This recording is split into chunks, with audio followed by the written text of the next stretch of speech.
I woke up today to hear the most wild news. Bethesda just was purchased by Xbox for $7.5 billion, which is a lot of billions, but also they just bought so much stuff. It's crazy to me. Oh, hey, Wangless. Holy shit, thank you, Wangless. Wangles, what's up, man? Need last line. Wangles, what up, dude? Wangless, and I kind of hope it's Wangless. I'm a big Xbox fan. I'm a little biased. I've owned some PlayStation consoles. I'd play some of the PlayStation games when I could, and then I was always on Xbox. I'm a little biased. I wake up today, I'm checking Twitter, and then it's like, bam, right in front of me, right there. Looks like Bethesda just got purchased by Microsoft for $7.5 billion, and it's a lot of studios. Like, it's a lot more than I even really realized. But all those are going to become, like Xbox exclusives or first parties for Xbox, which means that there'll actually be some more content for Xbox players that have Game Pass, stuff like that. It's actually really good if you were like a lower income gamer, I guess. It sounds kind of dickish if I say it like that, doesn't it? If you just want to be cheap, you can go and get so much good value already from Game Pass.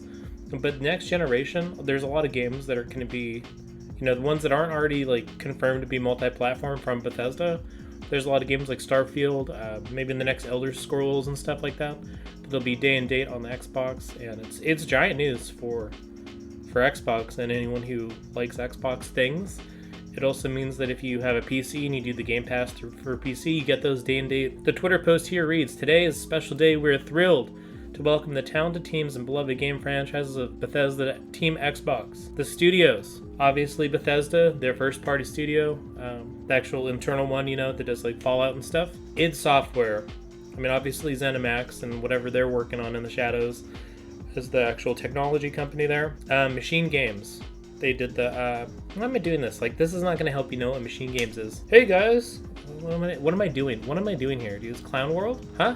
Machine Games. They made Wolfenstein, the new Wolfenstein games. Arcane Studios. They did Dishonored and Prey. Not the other Prey, but the new Prey.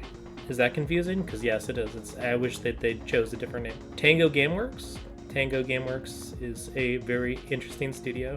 They do lots of artsy things. They had that Google Stadia exclusive game that I wish would come out on other consoles. Maybe it will now. Alpha Dog Games. I'm not even sure what Alpha Dog Games makes. Let me look here. Mobile First Game Studio. Interesting. Also something called Roundhouse Studios that does not have a Twitter account, which is interesting. But that makes up, apparently, according to Xbox's Twitter post here, that's 2,300 people. So they are acquiring a lot of staff as well as a lot of IP. So some of the amazing teams, here are some franchises that they're going to buy with this. They got Elder Scrolls Online, Fallout, Wolfenstein, Doom, Dishonored. I'm doing the finger thing again, dude. What am I doing? Evil Within. I have a problem. Evil Within. Prey. That game, not the first one. They got Rage, Quake. Hey, a new Quake, guys. It's right around. Come on. Where are the boomers at? I know there must be at least one. Starfield. Basically, this is giant news for Xbox. It makes sense, for a purchase. It's not something I think would have happened, but I guess it's not out of the realm of, it's not super shocking. Like, how could they do this? Phil Spencer also seems like a world-class man of honor. It's probably just written in the contract, but games that already have PlayStation Time exclusives, I think it's Ghostwire Tokyo, and there's another one I can't remember because I'm just sitting in front of the camera right now, that are actually Time PS4 exclusives or PS5 exclusives, if they're on the next gen, that are now going to be, he says everything's going to stay the same. Our exclusivity only really goes past in future titles that haven't really had an announcement yet. Deathloop, that's the one. Apparently they're also going to have it so Bethesda keeps publishing it, and that's not going to change. So Xbox is giving them a lot of autonomy.